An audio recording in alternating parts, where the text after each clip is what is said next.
I think certainly being focused on something that you're confident will have high value to someone else, and just being really rigorous in making that assessment, because people tend to, a natural human tendency is wishful thinking.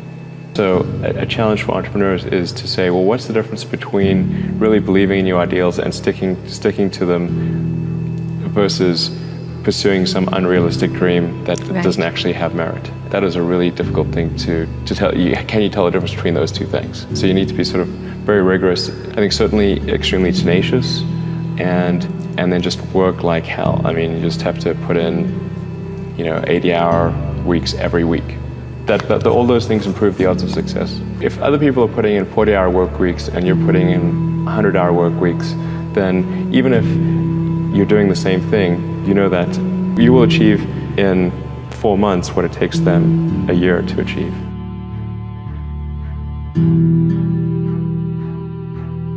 When my brother and I were starting our first company, instead of getting an apartment, we just rented a small office and we slept on the couch. And we showered at the YMCA, and we're so hot up we had just one computer. So the website was up during the day, and I was coding at night. 7 days a week, all the time. So briefly had a girlfriend in that period, and in order to be with me, she had to sleep in the office. So work hard like every waking hour. It's the thing I would say, particularly if you're starting a company. And I mean, if you do simple math, say like, okay, if somebody else is working 50 hours and you're working 100, you'll get twice as much done in the course of a year as the other company.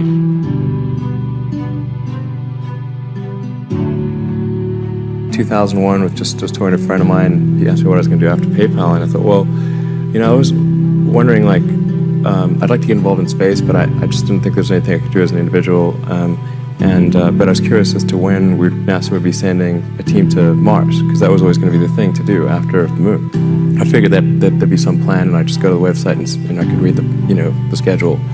Actually, there wasn't anything on the website, and is it secret? I don't know.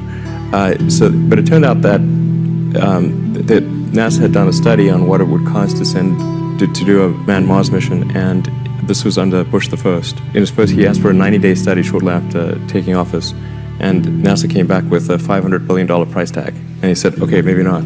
That's when $500 billion was serious money.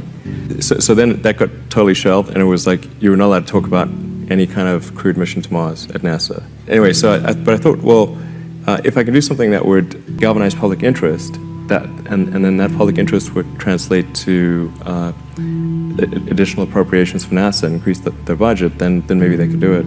So actually, what I sort of thinking I would do is send a small greenhouse to the surface of Mars with seeds in dehydrated gel, and the public tends to respond to precedents and superlatives. So this would be the furthest that life's ever traveled, the first life on Mars. I tried to figure out how to do this with the proceeds that I had from PayPal.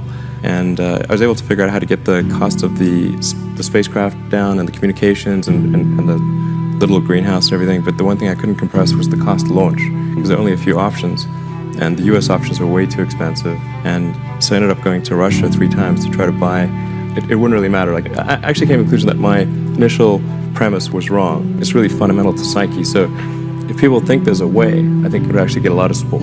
It can't be just banging your head against the wall. I've got to believe that this can be done without breaking the federal budget. So that's when I said, okay, well, is there some way to affect the cost of space transport? And got together with a group of people over a series of Saturdays just to try to understand, is there something fundamentally super expensive about rockets, or can the cost be substantially improved? We had a bunch of those kind of brainstorming sessions, and I couldn't see any fundamental obstacle to improving the cost of rockets. So that's when I started SpaceX. At the point, I would say the probability of success was definitely less than 50%. I thought it would most likely not succeed, but it was worth a try.